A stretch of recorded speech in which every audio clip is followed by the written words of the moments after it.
Σας καλωσορίζω για μια ακόμη φορά στον Άγιον Αντίπα. Αυτές τις ημέρες και ο ραδιοφωνικός σταθμός της Εκκλησίας της Ελλάδος έχει ένα μεγάλο έργο και πολύ βαριά απασχόληση, διότι όπως ξέρετε στην Αθήνα έχει έρθει το λείψανο, μεταφερθεί το λείψανο της Αγίας Ελένης και είναι εκτεθειμένο σε προσκύνηση. Θα ήθελα να ξεκινήσω από αυτό το θέμα, διότι την Κυριακή, αν θέλει ο Θεός, είναι η μνήμη των Αγίων εις Αποστόλων και Βασιλέων Κωνσταντίνου και Ελένης. Και θα πούμε με βάση τα αναγνώσματα των προσήκοντα λόγω την Κυριακή, αλλά σήμερα σκέφτηκα εν συνεχεία του θέματος που μας απασχόλησε την περασμένη φορά να ασχοληθούμε με τον ίδιο τον Μέγα Κωνσταντίνο, διότι είναι ένα τεράστιο πρόβλημα ιστορικό και θα δούμε γιατί και πώς. Έχουμε λοιπόν εδώ το λείψανο της Αγίας Ελένης. Διάβαζα και από εκεί ξεκινάω ένα κείμενο του δημοσιογράφου και συνεργάτου. Τετάρτες συνήθως 5:30 ώρα το βράδυ έχουμε μια εκπομπή για την περίοδο της Οθωμανοκρατίας ή Τουρκοκρατίας, όπως μάθαμε να λέμε. Είναι ο κύριος Κώστας Παπάς, ένας πολύ καλός δημοσιογράφος, και αυτή είναι και η γνώμη από ό,τι γνωρίζω του πατρός Νικολάου, και αυτό βαρύνει διότι είναι κάθε μέρα και συνεχώς μαζί. Διάβαζα λοιπόν ένα κείμενό του εκτενές για την έλευση στην Αθήνα στο προσκύνημα της Αγίας Βαρβάρας του σκηνώματος της Αγίας Ελένης. Χωρίς να κάνω καμία κριτική στο ίδιο το λείψανο της Αγίας Ελένης, άλλωστε και εδώ έχουμε ένα οστούν του Αγίου Αντίπα και καυχόμεθα εγκυρίο για αυτό το πράγμα, διότι τα λείψανα είναι φορείς της χάριτος του Θεού και αναβλύζουν και εκπέμπουν την άκτιστη χάρη του Θεού. Αλλά ήθελα να κάνω δύο παρατηρήσεις που είναι ιστορικού και θεολογικού περιεχομένου. Σε ένα σημείωμά του, σε διακεκριμένη θέση στην εφημερίδα, ο κύριος Παπάς έχει κάποια ανάλυση για την πορεία του λειψάνου της Αγίας Ελένης και λέγει πράγματα τα οποία είναι ορθότατα και τον συγχαίρω, θα του το πω και προσωπικώς, σήμερα το διάβαζα, αλλά θα ήθελα να υπομνηματίσω κατά κάποιο τρόπο αυτά τα οποία λέει στο κείμενο αυτό, για να όσοι έχετε διαβάσει ή όσοι δεν το διαβάσατε, για να πάρετε μια ιδέα. Μετά το σχίσμα, με τις επιθέσεις στην Ανατολή των Νορμανδών πρώτα, τον 11ο αιώνα, και είναι Νορμανδοφράγκοι λέγονται αυτοί, και μετά από το 1204 με την άλωση της Κωνσταντινούπολεως, που την οδήγησε τελικά στην τελική πτώση το 1453, οι ιστορικοί μας λέγουν ότι από το 1204 η Κωνσταντινούπολη ήταν μια πόλη καταδικασμένη να χαθεί. Δηλαδή οι Τούρκοι επέφεραν την χαριστική βολή, όπως λέμε. Το μεγάλο χτύπημα δόθηκε το 1204. Αυτά δεν πρέπει να τα ξεχνάμε, διότι η πρώτη άλωση αυτή σφράγισε την πορεία μας. Και όταν έφτασε ο Άγιος Κοσμάς ο Αιτωλός, το έχω πει χιλιάδες φορές εδώ, αλλά πρέπει να το επαναλαμβάνω, να λέει ότι ο Θεός έφερε τους Τούρκους από την κόκκινη μιλιά και τους εχάρισε το βασίλειό μας. Προδότης ήταν ο Άγιος Κοσμάς. Αν υπάρχει ελληνική επανάσταση, στο μεγαλύτερο μέρος οφείλεται και στον Άγιο Κοσμά, τον Αιτωλό. Αλλά λέει, γιατί δεν έφερε κάποιο από τα άλλα βασίλεια, τα δυτικά, τα φράγκικα, να τους δώσει το βασίλειό μας, να επιτρέψει δηλαδή την πτώση? Διότι οι Τούρκοι δεν μας έβλαψαν στην πίστη. Δεν μπορούσαν και να ήθελαν να μας βλάψουν, γιατί είχαμε αναβίωση του ησυχαστικού, μαρτυρικού, ομολογητικού πνεύματος και έχουμε την στρατιά των νεομαρτύρων. Επομένως έδωσαν, χωρίς να το θέλουν βέβαια, κατακτητές και τύρανοι και οι Τούρκοι και οι Φράγκοι. Δεν κάνουμε διάκριση δουλείας. Δουλεία και η μία, δουλεία και η άλλη. Αλλά δώσανε το έναυσμα ώστε να αναφανούν οι νέοι μάρτυρες της πίστης, οι Τούρκοι. Και επομένως λέει ο Τούρκος δεν μας βλάπτει στην πίστη. Γιατί φαίνεται η διαφορά. Και όταν μας απαιτούσαν να πουλήσουμε την πίστη μας, έχουμε, σας είπα, στην στρατιά ολόκληρη των νεομαρτύρων που λέγανε όχι στον κατακτητή. Εις Άγιος, εις Κύριος Ιησούς Χριστός. Ενώ ο Φράγκος λέει βλάπτει την πίστη. Και σε άλλο σημείο λέει ότι αν δεν σου πάρει την ψυχή δεν θα ησυχάσει. Είναι ο αντιχριστιανισμός που δημιουργείται στη Δύση, που είναι χειρότερος από την μια άλλη θρησκεία, η μία θρησκεία όπως είναι ο Ισλαμισμός. Και επομένως οι επιθέσεις αυτές των Φράγκων δημιούργησαν τεράστια προβλήματα και οδήγησαν την Ανατολή στην πτώση. Βέβαια και οι αμαρτίες οι δικές μας. Ποτέ δεν πέφτουμε αν δεν έχουμε κι εμείς τα πάθη και τις αμαρτίες μας.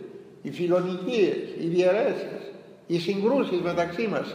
Ξέρετε, ο ελληνισμός από τον Όμηρο μέχρι σήμερα, που έχουμε γραπτά κείμενα, και αν τα κοιτάξουμε θα δούμε ότι βρίσκεται σε ένα μόνιμο εμφύλιο πόλεμο ο ελληνισμός. Πάντα δύο παρατάξεις που η μία απειλεί και πολεμάει την άλλη. Αυτά είναι και τα σημερινά τα οποία ζούμε, αλλά δεν είναι ανάγκη να τα αναλύσω εγώ, γιατί τα ζείτε και τα ξέρετε, στο πετσί σας τα ζείτε και τα ξέρετε κι εσείς.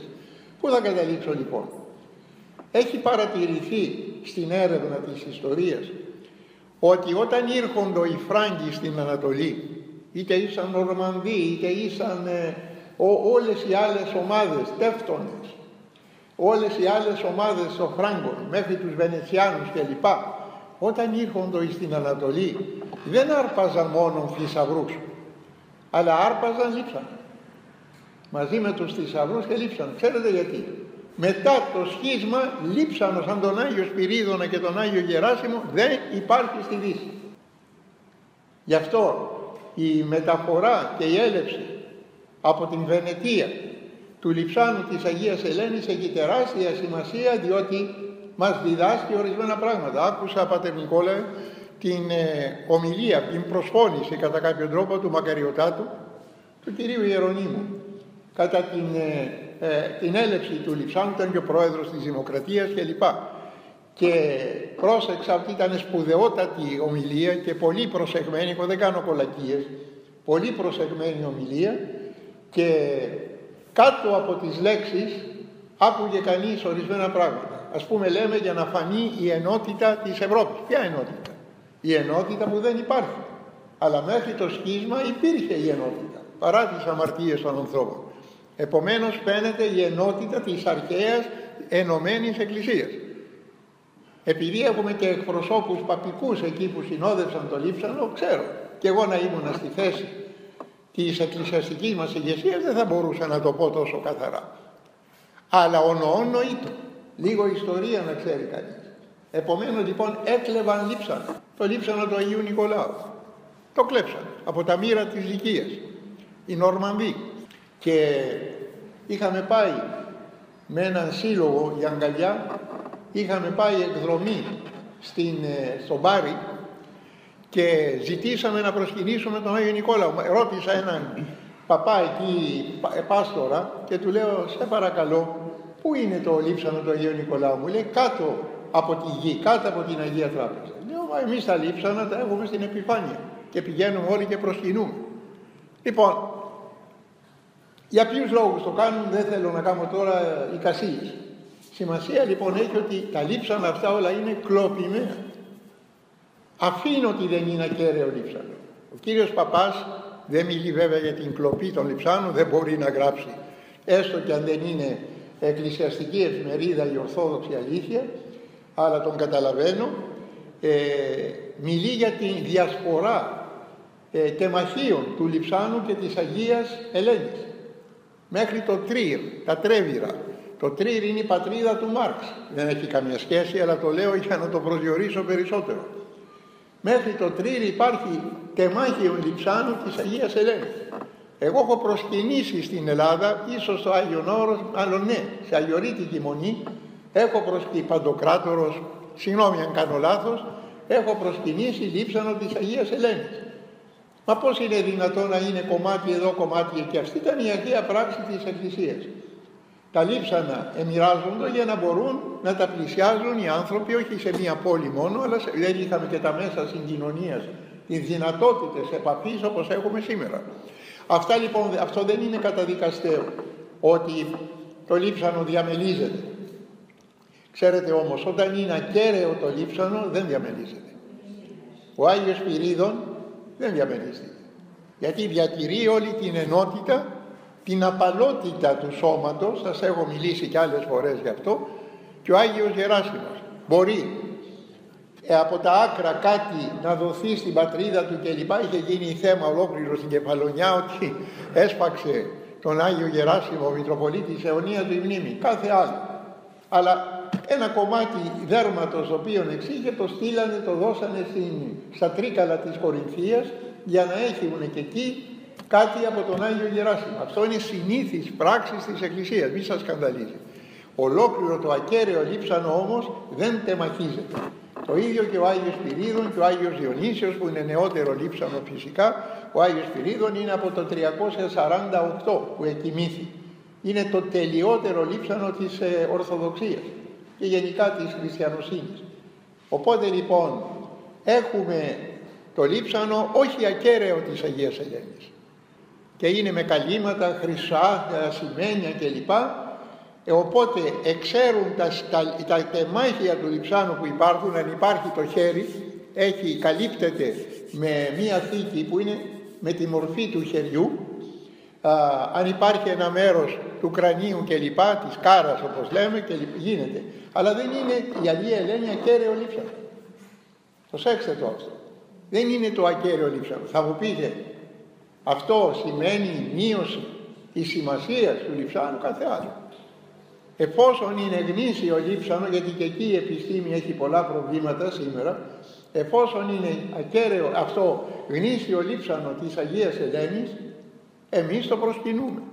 Και προσέξτε, κατά το Μέγα Βασίλειο που έγινε δόγμα της 7ης Οικουμενικής Συνόδου, η τιμή την οποία αποδίδουμε επί το πρωτότυπο διαβαίνει. Πάει στο πρωτότυπο. Δηλαδή, γράφεται κιόλας, αλλά θα το πω, είναι λίγο σκληρό. Πιστεύω να με καταλαβαίνετε, να μην σκανδαλίστηκε.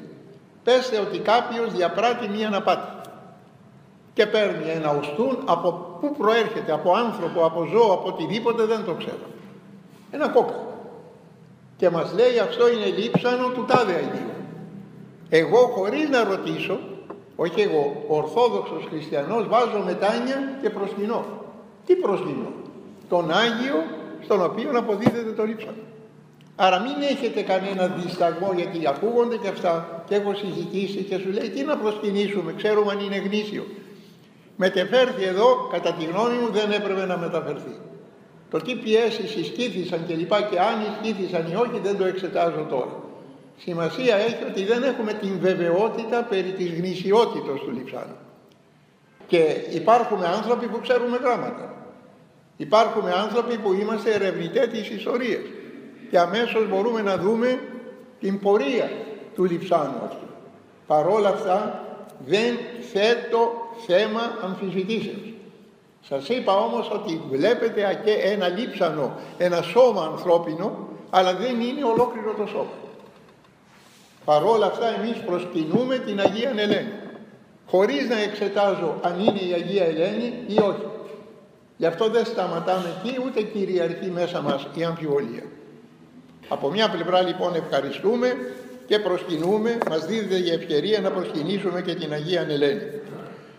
Θα στραφούμε τώρα και θα προσπαθήσω να είμαι στα όρια του χρόνου στο μεγάλο πρόβλημα της ιστορίας που λέγεται Κωνσταντίνος ο Μέγας, Άγιος Κωνσταντίνος. Έχω με τη χάρη του Θεού ασχοληθεί πολλές φορές και ένα μεγάλο μέρος της βιβλιογραφίας και της αρχαίας και της σημερινής το έχω μελετήσει. Ο Άγιος Κωνσταντίνος είναι, θα μπορούσαμε να πούμε, το θαύμα της ιστορίας. Θαύμα με όλες τις διαστάσεις του όρου θαύμα. Και θαύμα είναι η ανάδειξή του σε ένα Άγιο Κωνσταντίνο, αλλά θαύμα είναι και η ίδια η περίπτωση του Μεγάλου Κωνσταντίνου. Όντως μεγάλος και θα το δούμε αυτό στη συνέχεια. Σας έλεγα προχθές και για μην το αναλύσω τώρα περισσότερο, για την ίδρυση της Νέας Ρώμης, την μεταφορά της πρωτευούσης από την Παλαιά Ρώμη στη Νέα Ρώμη, στα ερείπια του Παλαιού Βυζαντίου. Οπότε λοιπόν και μόνο αυτό, ενώ ξεκίνησε από το Ήλιον, από την Τρία, οδηγείται μετά με τη χάρη του Θεού στο Βυζάντιο που ήταν το κέντρο ολοκλήρου του κόσμου, σημαίνει ότι η χάρη του Θεού τον οδηγούσε. Γι' αυτό λέμε και από αυτής της πλευράς ότι ήταν το θαύμα της ιστορίας. Έγιναν πάρα πολλές, πάμπολες προσπάθειες ερμηνείας του φαινομένου Μέγας ή Άγιος Κωνσταντίνος. Κύρια πηγή για την μεταστροφή του Αγίου Κωνσταντίνου είναι ο ιστορικός Ευσέβιος, 4ος αιώνας.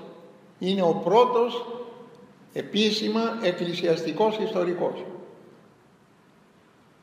Μεταξύ αστείου και σοβαρού, αλλά το θέμα είναι σοβαρότατο, λέγω ότι ο Ευσέβιος Κεσαρίας της Παλαιστίνης ήταν ο πατέρας της ιστορίας. Αλλά υπάρχει και ο παππούς της ιστορίας, της εκκλησιαστικής, που είναι ο Άγιος Λουκάς ο Ευαγγελιστής. Όπως έχουμε τον Ηρόδοτο, παππού της αρχαίας της ελληνικής ιστορίας, και τον Θουκυδίδη, πατέρα, επιστημονικότερο πλέον, πατέρα της ιστορίας. Αυτό δεν το λέω χάριν αστείου. Προηγήθηκε ο Λουκάς. Οι πράξεις των Αποστόλων είναι και τα Ευαγγέλια, αλλά κυρίως οι πράξεις των Αποστόλων είναι το πρώτο ιστορικό, εκκλησιαστική ιστορία. Δείχνει την πορεία της Εκκλησίας. Ο Ευσέβιος Κεσαρίας, τον 4ο αιώνα, είναι συγχρόνως ο πρώτος πολιτικός θεολόγος. Πολιτική θεολογία και πολιτικοί θεολόγοι είναι εκείνοι οι οποίοι θέλουν να στέκονται στο πλευρό των ισχυρών. Το ίδιο φαινόμενο υπάρχει και στην εποχή μας και σε κάθε εποχή. Ξέρετε, από τον 4ο αιώνα που είναι η αναδόμηση των πάντων και αναδιοργάνωση των πάντων, είναι κρίσιμος ο πρώτος αιώνας και εν συνεχεία ο 4ος αιώνας. Μετά θα σας έλεγα ο 19ος αιώνας για την ιστορία, την εκκλησιαστική και πολιτική τη δική μας. Τον 4ο αιώνα λοιπόν, που έχουμε τη Σοριδόν, τους μεγάλους πατέρες της Εκκλησίας. Βλέπετε, ο Θεός δεν εγκαταλείπει ποτέ την Εκκλησία του, το σώμα του δηλαδή, και στέλνει τα κατάλληλα πρόσωπα. Είναι ο χρυσούς αιώνας της Εκκλησίας, 4ος μέσα 4ου μέχρι τα μέσα του 5ου αιώνα. Αθανάσιος, Βασίλειος, όλοι οι Καπαδόκες μέχρι τον Κύριλλο κλπ. Έχουμε δύο ρεύματα τα οποία αρχίζουν τον 4ο αιώνα. Το ένα ρεύμα είναι οι Άγιοι Πατέρες της Εκκλησίας, οι οποίοι με τη χάρη του Θεού συγκροτούν τις πρώτες Οικουμενικές Συνόδους για να υπογραμμίσουν και να σώσουν τη μία και αληθινή πίστη από τις αιρέσεις. Αριανισμό είναι παραδείγμα. Η αίρεση τεμαχίζει τον Χριστό. Ο αιρετικός παίρνει ένα μέρος από τον Χριστό, αλλά δεν έχει ολόκληρο τον Χριστό. Ενώ η Ορθοδοξία των Αγίων Πατέρων έχει ολόκληρο τον Χριστό. Αυτή λοιπόν είναι η τεράστια, χαόδης διαφορά μεταξύ Ορθοδοξίας και πλάνης, αιρέσεως. Οι Άγιοι Πατέρες λοιπόν συγκροτούν την πρώτη, την Δευτέρα κλπ. Συνόδους, Οικουμενικές Συνόδους μέσα στον 4ο αιώνα. Οπότε έχουμε ένα ρεύμα που αρχίζει με τον Μέγαν Αθανάσιο και φτάνει μέχρι την εποχή μας. Αυτοί είναι οι Άγιοι, οι εκκλησιαστικοί πατέρες. Εδώ ανήκει ο Γρηγόριος Παλαμάς, ο Φώτιος, ο Μάρκος Ευγενικός, ο Άγιος Νεκτάριος, μέχρι σήμερα. Υπάρχει ένα δεύτερο ρεύμα που βαίνει παράλληλα, αλλά δεν συμπίπτει με το άλλο. Ξέρετε, οι παράλληλες γραμμές, έλεγε ο Ευκλήδης, ο Μακαρίτης, ουδέποτε συναντώνται.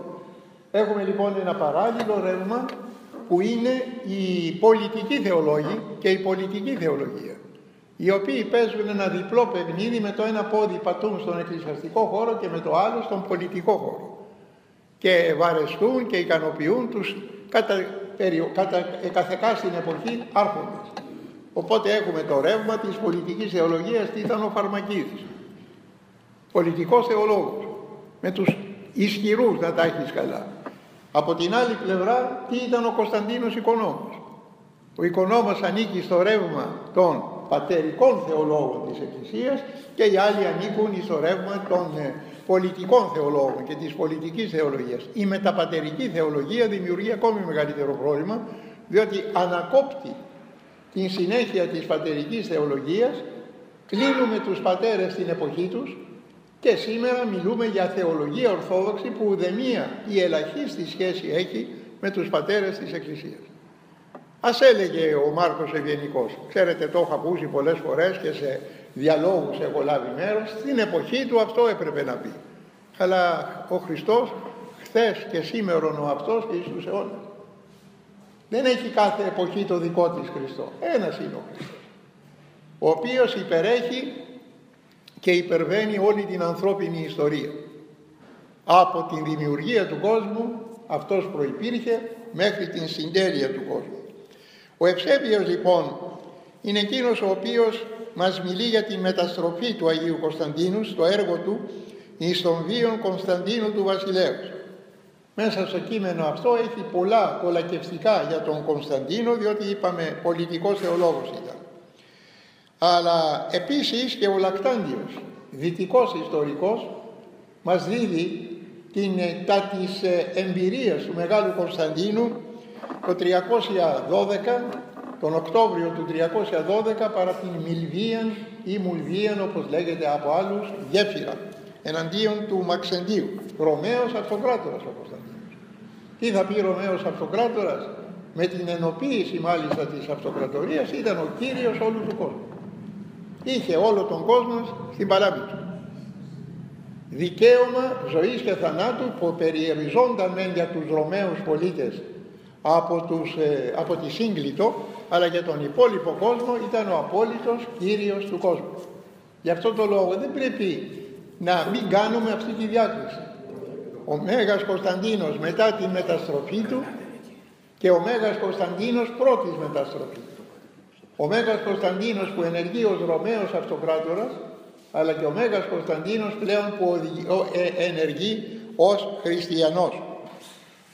Στην εκκλησιαστική ιστορία βέβαια δεν αναφέρει ο Ευσέβιος κάτι σχετικό με το όραμα του Μεγάλου Κωνσταντίνου. Πριν αντιμετωπίσει το Μαξέντιο, είδε στον ουρανό ένα φωτεινό σημείο, τα δύο σημεία, ψηφία, χ και ρο, Χριστός. Έκαναν το σχήμα του σταυρού και ακούει μια φωνή να του λέει τούτο νίκα.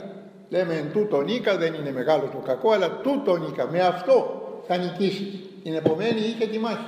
Είδε λοιπόν το μονόγραμμα χείρο και τον σταυρό, το οποίο κατά τον Ευσέβιο καθιέρωσε, εδώ είναι το σημαντικό, καθιέρωσε αυτό το μονόγραμμα, ό,τι και να ήταν, στις ασπίδες των στρατιωτών της προσωπικής του φρουράς στην αρχή και στην σημαία της προσωπικής του φρουράς.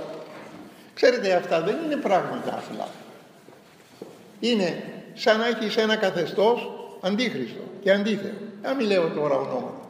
Όλοι ξέρουν. Μέχρι το 1989 πόσο ήταν, κυριαρχούσε στις ανατολικές χώρες ένα καθεστώς.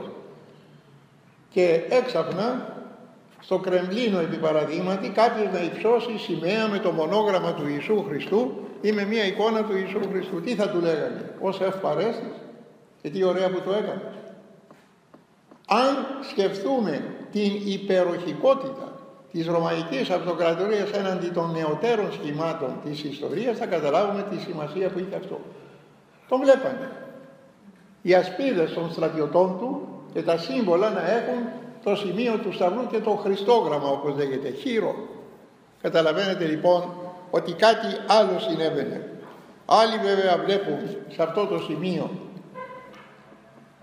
μία σκοπιμότητα, θα το δούμε και αυτό, και άλλοι όμως καταλαβαίνουν ότι όλες αυτές οι αποφάσεις οφείλονται στη χάρη του Θεού.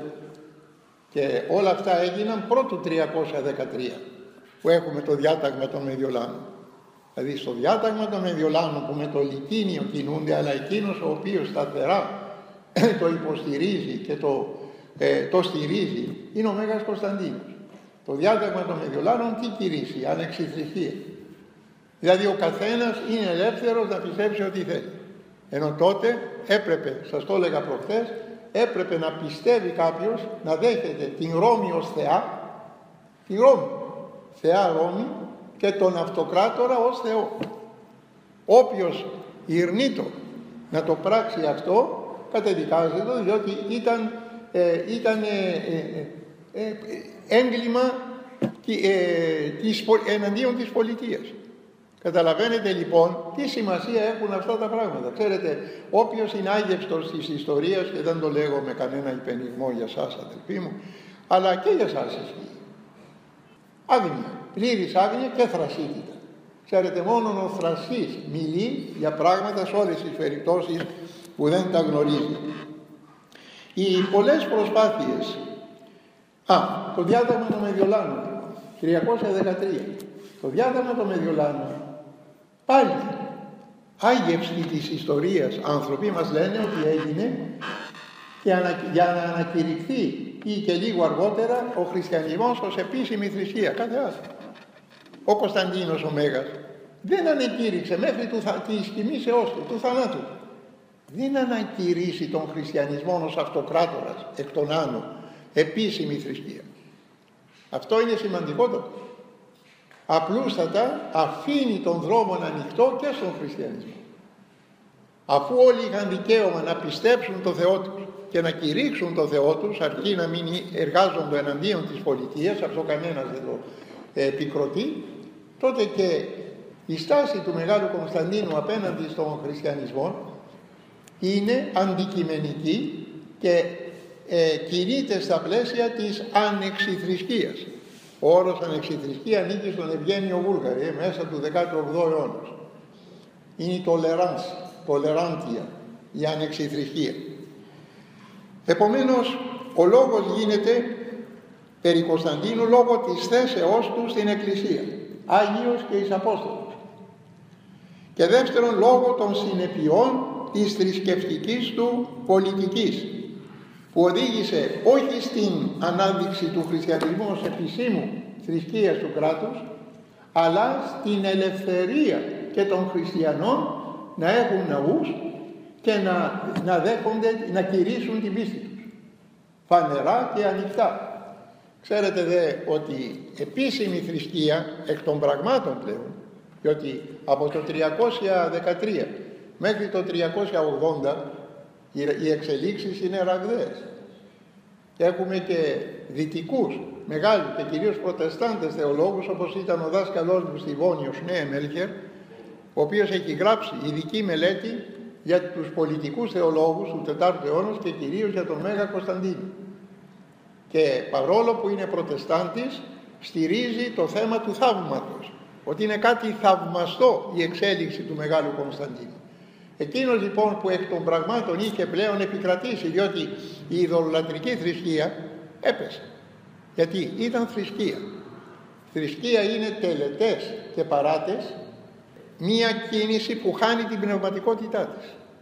Αν μου πείτε, είχε ποτέ πνευματικότητα? Εν μέρει είχε. Και οι αρχαίες θρησκείες και η ειδωλολατρία, η ελληνική. Και λέγεται ειδωλολατρία διότι ο μη δεχόμενος τον ένα και αληθινό Θεό λέγεται λάτρης των ειδόλων. Κατασκευάζει τους θεούς του. Ξέρετε, ένα από τα στοιχεία τα οποία έχουν μεγάλη σημασία στον χριστιανισμό είναι η ιστορικότητα. Γι' αυτό και άθεα συστήματα, ακόμη και σήμερα, προχθές είχα μια συζήτηση, πολεμούν την ιστορικότητα και του Χριστού και του χριστιανισμού. Ήταν ιστορικό πρόσωπο ο Χριστός. Παλαιότερα, πρώτου Δευτέρου Παγκοσμίου Πολέμου, ακόμη και το μπολσεβικικό σύστημα χτυπούσε την ιστορικότητα του Χριστού. Μετά τον Δεύτερο Παγκόσμιο Πόλεμο, στο λεξικό Ιουντίν, που ήταν λεξικό της Σοβιετικής Ενώσεως, γίνεται δεκτή η ιστορικότητα του Χριστού. Κάποιοι βέβαια λέγουν ήταν ο πρώτος μαρξιστής της ιστορίας. Έτσι κατανοούν τις πράξεις των Αποστόλων. Δεν μας ενδιαφέρει. Κανείς ιστορικός που έχει γνώση της ιστορίας και ερευνά την ιστορία δεν μπορεί να αρνηθεί την ιστορικότητα του Ιησού Χριστού. Επανέρχομαι λοιπόν, το 380 ο Θεοδόσιος ο Μέγας ανακηρύσσει ως επίσημη θρησκεία της αυτοκρατορίας τον χριστιανισμό. Χωρίς όμως, βλέπετε αυτό δεν το λένε, χωρίς να διώκει τους έχοντες μεγάλες θέσεις, εδέσιο, προαιρέσιο κλπ. Καθηγητές, θα λέγαμε σήμερα πανεπιστημίων, τους αφήνει στη θέση. Παρά μόνο που λέγει 28 Φεβρουαρίου του 380, ότι από τώρα και στο εξής επίσημη θρησκεία του κράτους είναι ο χριστιανισμός. Ξέρετε, αυτό έβλαψε τον χριστιανισμό παρά τον ωφέλησε. Διότι αυτό σκούζουν συνεχώς και ελέγχουν τον χριστιανισμό, γι' αυτό το θέμα, μολονότι όλα έγιναν σύμφωνα με τους νόμους και μπορούμε άλλη φορά να μιλήσουμε γι' αυτό. Από τις αρχές του 3ου αιώνα οι Ρωμαίοι αυτοκράτορες ευνοούσαν μια συγκριτιστική ενωθεϊστική τάση. Συγκριτισμός με ήτα είναι η συνένωση εδώ πολλών θεοτήτων. Η λέξη συγκριτισμός με ήτα, συγκρίτη, όχι με ιώτα, συγκριτισμός αναφέρεται στην Κρήτη. Οι Κρήτες, Έλληνες και αυτοί γνήσιοι, ήσαν συνεχώς τα μαχαίρια μεταξύ τους. Είχαμε αρκετά βασίλεια στην Κρήτη. Και όταν ήρθε εισέβαλε κάποιος εχθρός, ενωνόντουσαν όλοι οι Κρητικοί για να αντιμετωπίσουν. Αυτή η κίνηση λέγεται συγκριτισμός. Συγκριτισμός λοιπόν σε μία ενωθεϊστική κίνηση. Τι θα πει? Πολλές θεότητες γίνονται δεκτές. Ο Ράτιος, ο ποιητής, είχε πει για την Ελλάδα και κυρίως για την Αθήνα ότι υπάρχουν περισσότεροι θεοί από άνθρωποι. Λοιπόν, όλες οι θεότητες δεκτές, Αιγυπτιακές, Βαβυλωνιακές, Ρωμαϊκές, Ελληνικές κλπ. Όλες οι θεότητες ενοποιούνταν σε ένα σύστημα. Αυτό λέγεται ενωθεϊσμός, αλλά υπερέχει μία θεότητα. Ποια ήταν η θεότητα από τον 3ο αιώνα που βρίσκεται στην κορυφή? Ο Θεός Ήλιος, ο ανίκητος Ήλιος. Είναι η ειδωλολατρία ή δεν είναι? Sol Invictus, ο ανίκητος Ήλιος, ήταν στην κορυφή. Αυτή την πίστη είχε και ο πατέρας του Μεγάλου Κωνσταντίνου, ο Κωνσταντιος ο Χλωρός, που πέθανε το 306. Ο Θεός Ήλιος, ο Απόλλων, κατήχε την κεντρική θέση. Γι' αυτό ο Χριστός θα ονομαστεί στην υμνογραφία μας Ήλιος της δικαιοσύνης. Στην θέση του Θεού Ηλίου ή του Μήθρα. Αργότερα θα τοποθετηθεί ο Ιησούς Χριστός, γι' αυτό μεταφέρονται τα Χριστούγεννα από την ενιαία, τη μία ημέρα εορτασμού Θεοφανίων και Χριστουγέννων, γιατί η Θεοφάνεια είναι και τα Χριστούγεννα και η βάφτιση, η φανέρωση του Ιησού Χριστού ως Θεού. Οπότε λοιπόν μεταφέρεται 25 Δεκεμβρίου για να έχουμε τα Χριστούγεννα, για να έχουμε ένα αντίβαρο, να μην παρασύρονται οι χριστιανοί από την λατρεία του Θεού Μήθρα ή του Θεού Ηλίου κλπ. Υπάρχουν όμως τώρα και συγκεκριμένα μέτρα που έλαβε ο Μέγας Κωνσταντίνος ως αυτοκράτορας και τα οποία ευνόησαν την πρόοδο του χριστιανισμού. Δεν επιβάλλει την πίστη. Το είπα 10 φορές, το λέω άλλη μία. Δεν επιβάλλει τον χριστιανισμό. Ξέρετε, υπάρχουν οι νεοειδωλολάτρες μας, να είναι καλά, ας πιστεύουν, κακό να μην κάνουν. Ας πιστεύουν σε ό,τι θέλουν. Σε διάφορα νεοειδωλολατρικά περιοδικά συνεχώς αναμασούν το ίδιο πράγμα. Επέβαλε ο Κωνσταντίνος στον χριστιανισμό επίσημη θρησκεία. Τώρα τι να το πεις? Ότι δεν ξέρει γράμματα και ποιος θα σας ακούσει? Τώρα, εάν αυτά τα λένε άνθρωποι που έχουν πτυχία και τίτλους πανεπιστημιακούς, τότε είναι η εσκάτη πλάνη θύρων της πρώτης. Κατεβάζεις το κεφάλι και λες, Κύριε Ιησού Χριστέ, φώτισε τους δούλους σου. Καταλαβαίνετε που φτάνουμε? Η κακία δημιουργεί, πλάθει δηλαδή το ψέμα, το ωρεοποιεί και το εμφανίζει ως αλήθεια. Έτσι λοιπόν, ποια είναι τα μέτρα που δείχνουν στροφή ουσιαστική προς τον χριστιανισμό? Προσέξτε, Ρωμαίος αυτοκράτορας. Το τονίζω αυτό για πολλοστή φορά. Κύριος όλου του κόσμου. Δεν μπορούσε να κάνει διαφορετικά. Είχε και τη Σύγκλιτο. Είχαν ένα αυτοκρατορικό σύστημα ελεγχόμενο από την Σύγκλιτο. Είχε και το χαρακτήρα της δημοκρατίας. Συνήνωσαν την βασιλεία και την δημοκρατία. Ακούστε ποια είναι τα μέτρα. Το 319 εξεδόθη ένα διάταγμα από τον Κωνσταντίνο για την απαλλαγή του χριστιανικού κλήρου από τα δημόσια έργα, αγκαρίες δηλαδή. Ξέρετε, αυτό το σύστημα των αγκαριών που δεν εξαιρεί το κανένας πολίτης παρά μόνο οι εκλεκτοί, πάντοτε το ίδιο πρόβλημα υπάρχει. Η άρχουσα τάξης και η υπόδουλη τάξη. Αυτό το σύστημα υπάρχει και στα δικά μας τα Επτάνησα μέχρι τον 19ο αιώνα και λίγο παρακάτω. Όχι, το έχουν και οι Άγγλοι, το βρετανικό σύστημα, 19ο αιώνα. Δηλαδή, στην Αγκαρία θέλουν να φτιάξουν ένα δρόμο. Παίρνουν τον κόσμο δυναστικά, δεν έχουν ειδικούς εργάτες για να συμμετάσχουν σε αυτό το έργο, στα δημόσια έργα. Ο Κωνσταντίνος απαλλάσσει των χριστιανικών κλήρων για να μην εξευτελίζεται ο κλήρος και το ράσο. Επίσης, αναγνωρίστηκε το δικαίωμα των χριστιανικών ναών να έχουν ιδιοκτησία και να δέχονται δωρεές. Τι θα πει αυτό? Κάποιος αφήνει ένα κτήμα στο ναό για το φιλανθρωπικό έργο. Προηγουμένως δεν είχε δικαίωμα ο ναός να έχει ιδιοκτησία. Τώρα όμως δίδεται το νόμιμο δικαίωμα να μπορούν να έχουν οι ναοί ιδιοκτησία και καθιερώνεται επίσης 319 καθιερώνεται η αργία της Κυριακής. Μέχρι τότε είχαμε τις αργίες της Ρώμης, όποιες και αν ήσαν αυτές, γιορτή του Αυτοκράτορος, ίδρυση της Ρώμης κλπ. Και κυρίως το Σάββατο των Εβραίων. Άλλοι αυτοκράτορες το δέχονται, άλλοι αυτοκράτορες όχι, αλλά τώρα προς τον 4ο αιώνα κυριαρχούσε και το Σάββατο των Εβραίων. Γι' αυτό οι Εβραίοι είναι πάντοτε απέναντι, το φαρισαϊκό πνεύμα απέναντι στον χριστιανισμό. Διότι τώρα αναγνωρίζεται η ημέρα του Κυρίου. Γι' αυτό και σε πολλές χώρες της Ευρώπης η Κυριακή έχει το όνομα του Κυρίου, Ντομένικα. Ντόμινους, είναι ο Κύριος. Εμείς λέμε Κυριακή, είναι από το Κύριος. Ποιος είναι ο Κύριος? Ο Βασιλεύς και Κύριος μας είναι ο Ιησούς Χριστός.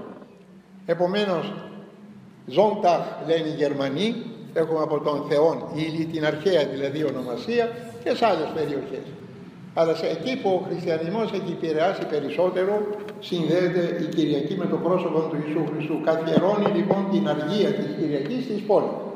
Δεν μπορούσε να το κάνει στην Ύπαιθρο, διότι οι χωρικοί, οι αγρότες κλπ. Έπρεπε να εργαστούν. Εχορήγησε, έδωσε χρήματα δηλαδή για την ανέργεση μεγαλοπρεπών ναών σε μεγάλα αστικά κέντρα. Προσέξτε, για να δείτε την δικαιοσύνη του Κωνσταντίνου. Δεν ξεχνούσε ότι είναι ο εθνικός αυτοκράτορας, δηλαδή ειδωλολάτρης αυτοκράτορας. Δεν είχε πάρει κάποια επίσημη σφραγίδα, άλλο τι είχε μέσα του και πώς σκέφτεται, που θα φανεί αργότερα. Ο Κωνσταντίνος λοιπόν στην Κωνσταντινούπολη, τη Νέα Ρώμη που λέγαμε προχτές, χρηματοδοτεί 4 μεγάλους ναούς, 2 χριστιανικοί, 2 ειδωλολατρικοί. Αυτά όλα τι δείχνουν? Δεν καταργεί την ειδωλολατρία, πέφτει μόνη της, καταραίει. Ξέρετε, εδώ έχουμε και το φαινόμενο και ο χριστιανισμός όταν γίνει θρησκεία, δηλαδή τυπικά τελετές κλπ, μια τυπική λατρεία, τότε καταραίει. Αν χαθεί η ησυχαστική πνευματικότητα, και αυτό συντελείται στην εποχή μας, αν χαθεί η εσωτερικότητα, δηλαδή ο πνευματικός αγώνας, τότε δεν υπάρχει χριστιανισμός. Υπάρχει ένα κοσμικό κατασκεύασμα το οποίο δεν έχει αντοχή, δεν έχει σχέση με τον Χριστό. Εν συνεχεία, επέδειξε ενδιαφέρον για την στήριξη της ενότητος της Εκκλησίας σε κρίσιμες στιγμές. Έλληνες, οι χριστιανοί, η πληθώρα των χριστιανών της εποχής εκείνης, 4ος αιώνας, δημιουργούν συνεχώς σχίσματα. Το σχίσμα των Δονατιστών, το Μελιτιανών σχίσμα, μετά η Αριανική έρευνα. Αυτά είναι δικοτόμηση, σπάσιμο της ενότητος του εκκλησιαστικού σώματος. Είναι η συνέχιση με άλλους τρόπους του εμφυλίου πολέμου που κατασπαράσει την ελληνικότητα από τον Όμηρο μέχρι σήμερα.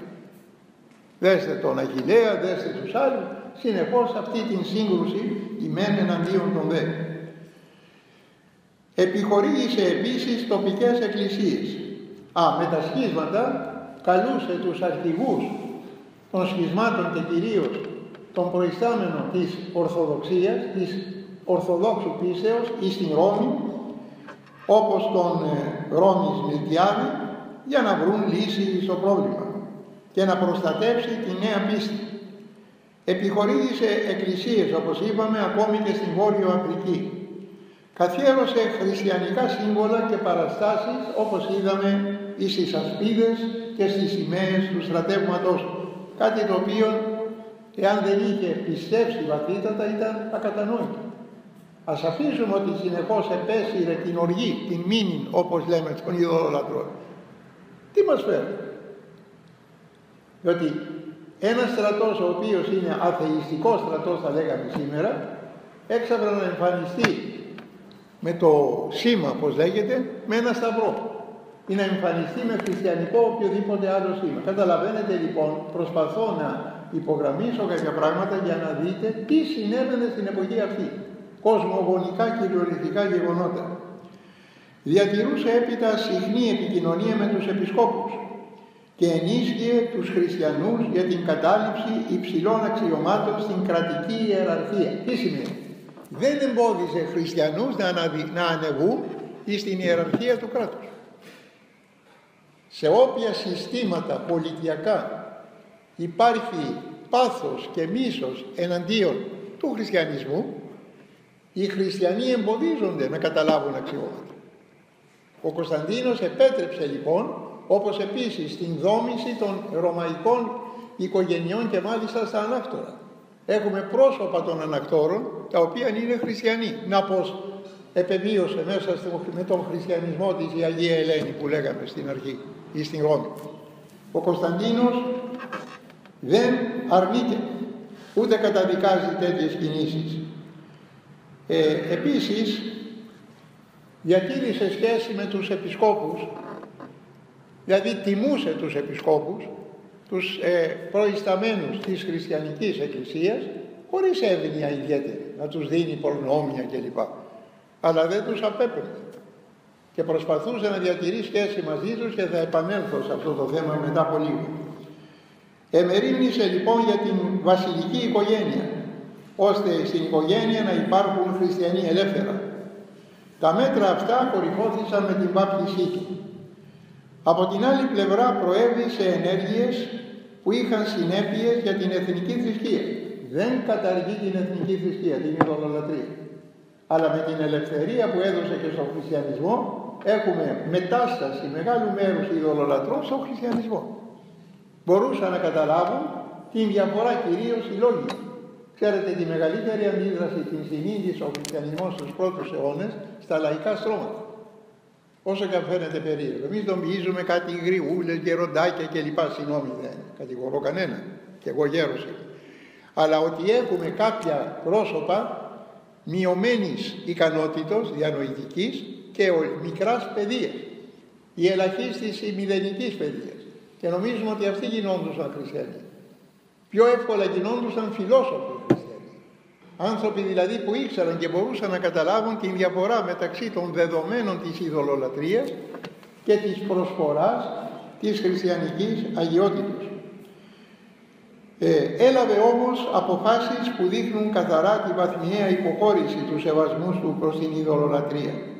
Το 326, ένα χρόνο μετά την Σύνοδο της Νικαίας, την πρώτη Οικουμενική Σύνοδο, για να εορτάσει τα 20 χρόνια της βασιλείας του, 306-326, επήγε στη Ρώμη. Αρνήθηκε όμως να προσφέρει, προσέξτε, στο κράτος που κυριαρχούσε ακόμη το παλαιό καθεστώς, το παλαιό σύστημα. Αρνήθηκε να προσφέρει τις θυσίες που έπρεπε να προσφέρει ως αυτοκράτορ στο Καπιτόλιο. Δεν πρόσφερε τις θυσίες. Αυτό προκάλεσε την οργή, την αγανάκτηση του κόσμου.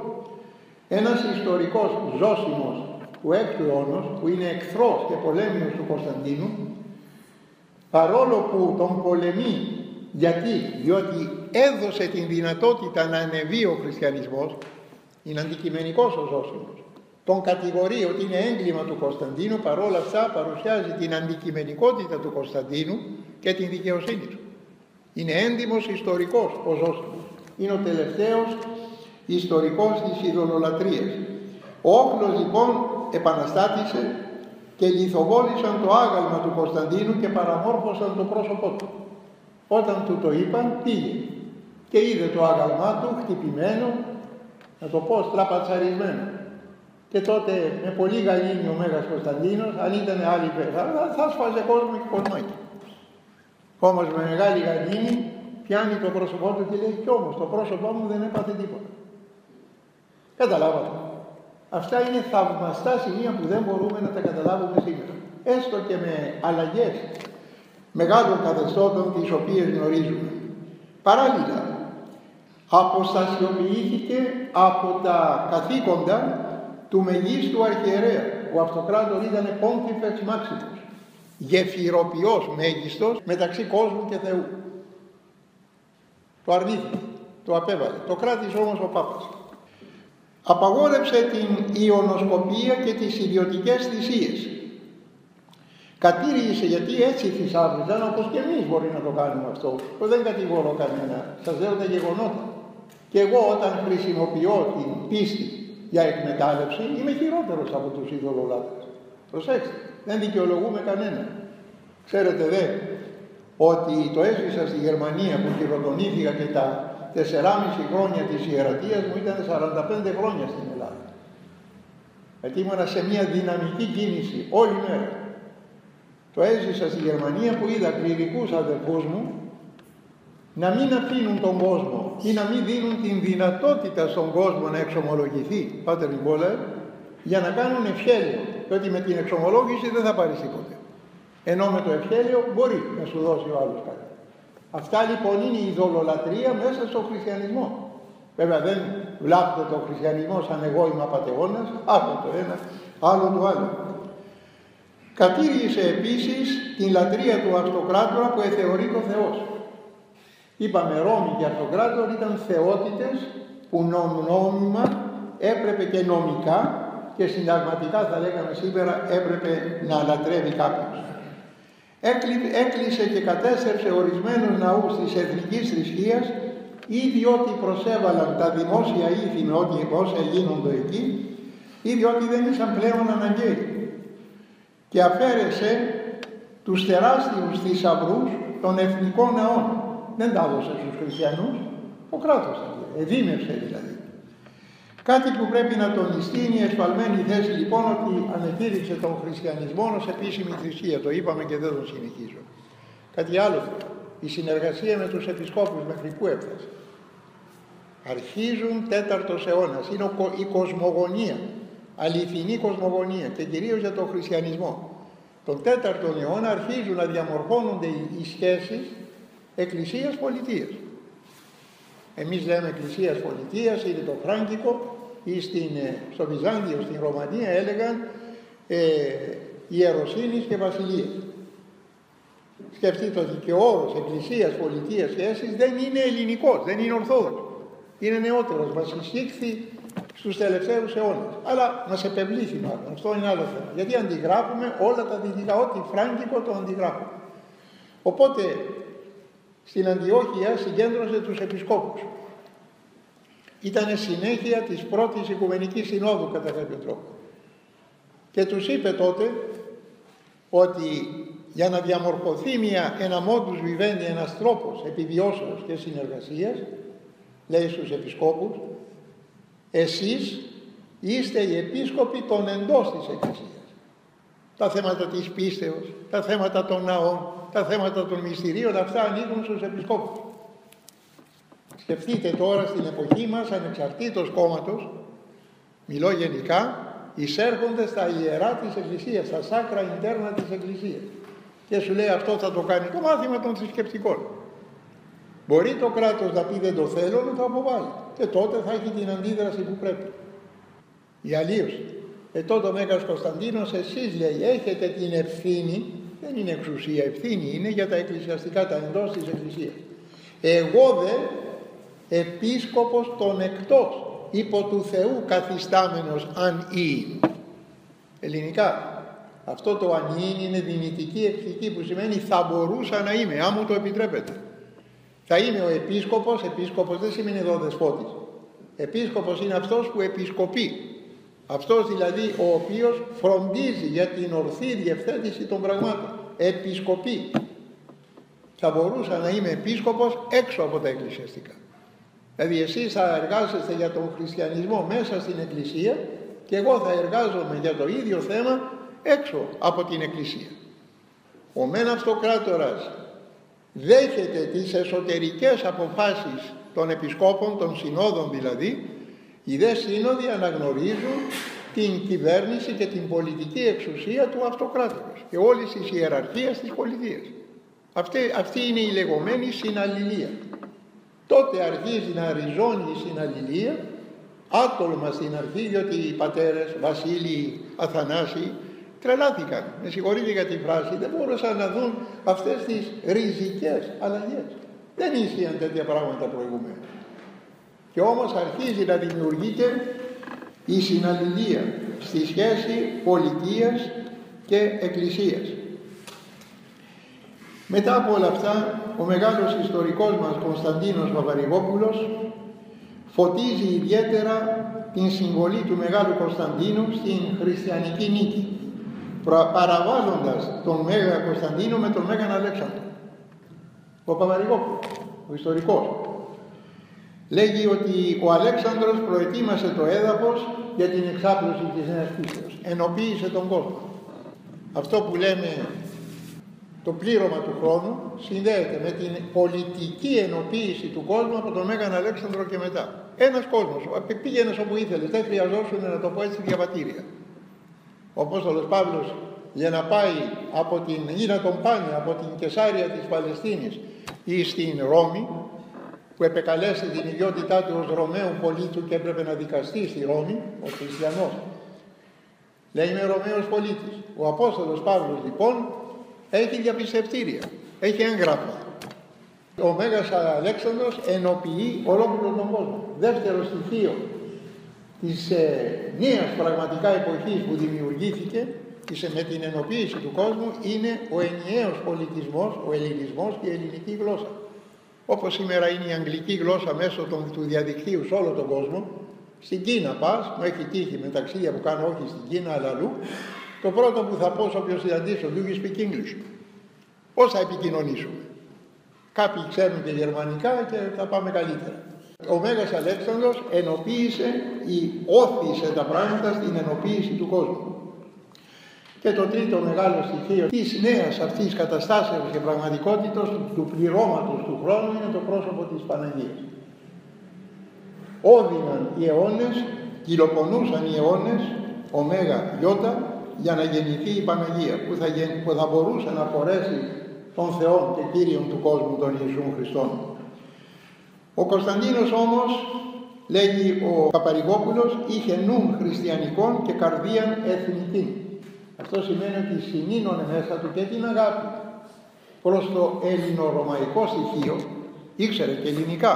Στην πρώτη Οικουμενική Σύνοδο, λέγει ο Ευσέβιος, το λέει και ο Λακτάντιος, προσεφώνησε τους πατέρες ελληνιστή και θαύμαζαν όλοι για την ελληνικότητά του. Η μάνα του, Ελληνίδα, η Αγία. Ελληνιστή προσφωνεί τους πατέρες της πρώτης Οικουμενικής. Είχε λοιπόν νουν χριστιανικών και καρδία εθνική. Επίσης, οδήγησε στις σχέσεις, όπως είπαμε, ιεροσύνης και βασιλείας ή εκκλησίας και πολιτείας, όπως λέμε σήμερα. Και τον δέχτηκε ο εκκλησιαστικός χώρος ως επίσκοπο των εκτός, όχι χαριστικά στον Κωνσταντίνο, αλλά κάθε Ρωμαίος αυτοκράτορας που γίνεται πλέον χριστιανός, γίνεται δεκτός ως επίσκοπος των εκτός. Αυτή είναι η συναλληλία στη σχέση της εκκλησίας πολιτείας. Κάθε χώρος τελεί τα δικά του, αλλά in συνεργασία με το έξωπο, με τον έξωπο. Ξέρετε, αυτό έχει και σήμερα, είναι θεσμοθετημένο, συνεχώς θεσμοθετείται με τον καταστατικό χάρτη της Εκκλησίας της Ελλάδος, που είναι ο νόμος 590 του 77. Σήμερα, και μη δεν μιλώ για μια κυβέρνηση, καταπατούνται τα πάντα. Ισχύει το Σύνταγμα? Δεν ισχύει το Σύνταγμα. Ισχύουν οι νόμοι. Ο καθένας κάνει κατά βούληση αυτό που θέλει.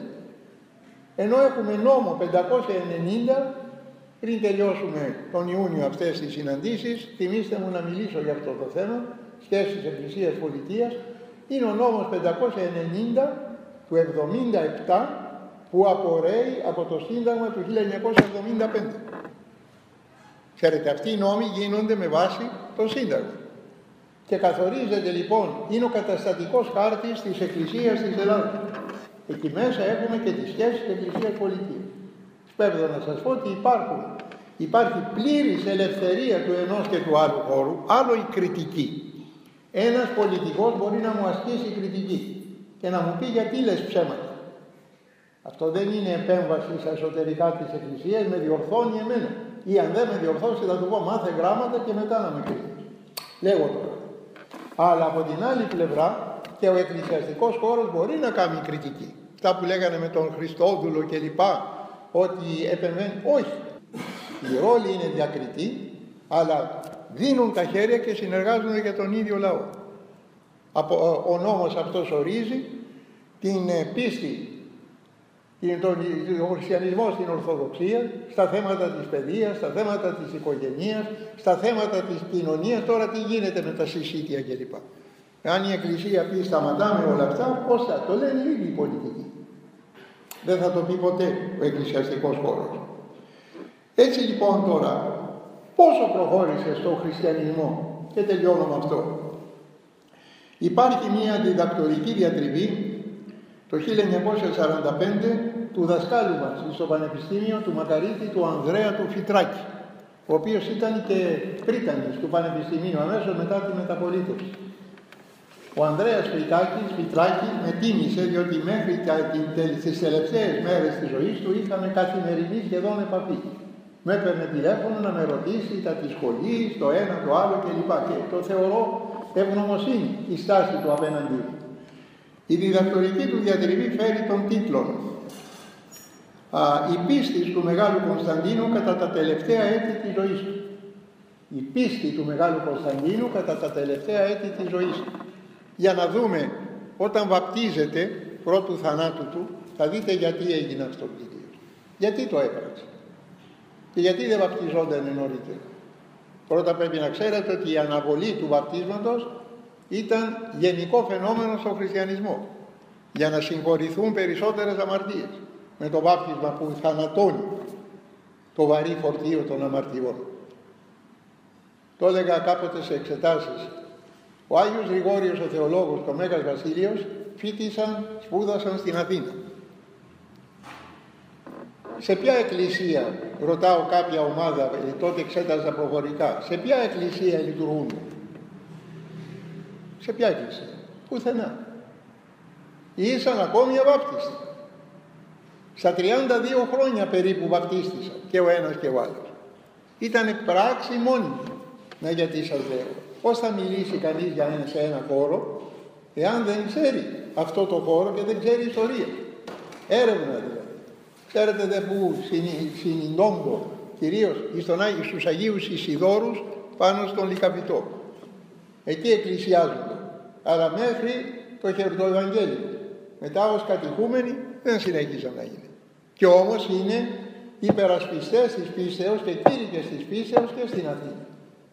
Ο 7ος κανόνας της Δευτέρας Οικουμενικής ορίζει 381 ότι την πρώτη μέρα ονομάζεται κανείς χριστιανός και μετά ακολουθεί η κατήχηση. Λοιπόν, σταματώ εδώ για να μην πάμε σε άλλο θέμα. Καταλαβαίνετε, το λέγω αυτό διότι υπάρχουν πράγματα που αν δεν ξέρει κανείς ιστορία επιστημονικά και είναι και ειλικρινής, δεν διαστρεβλώνει τα πράγματα, δεν είναι δυνατόν να καταλάβει αυτά τα πράγματα. Τι έκανε λοιπόν στην τελευταία περίοδο της ζωής του? Και προσέξτε, ποιος ξέρει ποια είναι η τελευταία περίοδος της ζωής του? Αν ένας έχει καρκίνο, ίσως ξέρει ότι θα πεθάνει μετά πολύ. Ο Μέγας Κωνσταντίνος ήθελε να βαπτιστεί στον Ιορδάνη ποταμό.